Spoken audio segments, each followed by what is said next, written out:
With regard to the reactivity of carboxylic acid derivatives, what we like to do is discuss this in terms of what happens when something reacts with a carboxylic acid derivative. A generalized reaction is that something comes in and ends up replacing this X group, and this X group ends up coming off, or could end up coming off, as an X negative. That means if I do the same thing to each of these derivatives, if I take off the Cl, it becomes Cl negative. I take off this group here, it becomes this group here with a negative charge on the O. If I take the OR of the ester group, it becomes OR negative. If I take the NR2 off the amide, it becomes NR2 negative, and nitriles will become NH2 negative when all is said and done. How reactive these are can then be linked to how stable the leaving group is as an anion. And what we know is that Cl negative is a very stable anion.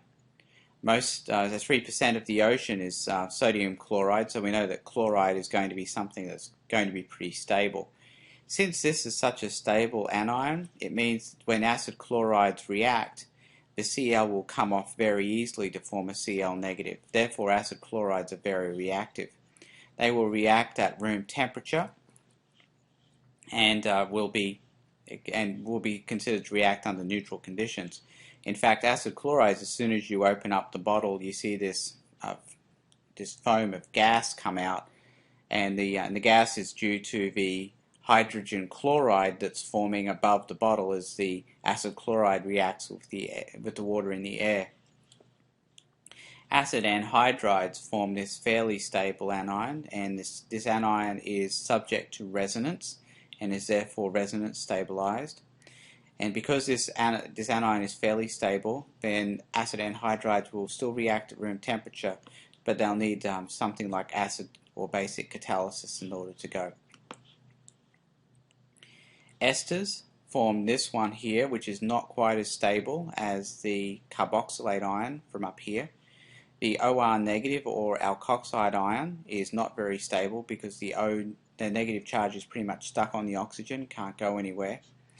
And these require conditions of reflux and usually an acid or basic condition and maybe about 1 hour of heating time. Amides have an even worse leaving group. They have NR negative, and we know that N negative is worse than O negative because N negative is not as electronegative as O negative. And as you can see here, we need reflux conditions in acid or basic solution and about 24 hours of heating in order to get those to go.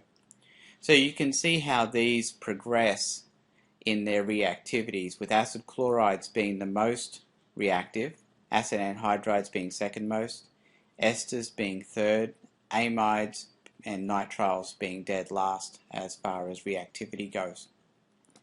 And all of this is linked to the stability of these leaving groups as anions. I would like to point out that the general reactivity patterns are as follows, and I really want you to take a good look at these mechanisms and learn these mechanisms because they pretty much cover all the different cases that we'll see for these carboxylic acid derivatives. But they all follow this same kind of format where something gets replaced with something else, and we get the Y group replaced with some kind of X group, and it could be under acidic conditions or basic conditions or under neutral conditions, and they each have their own set mechanisms.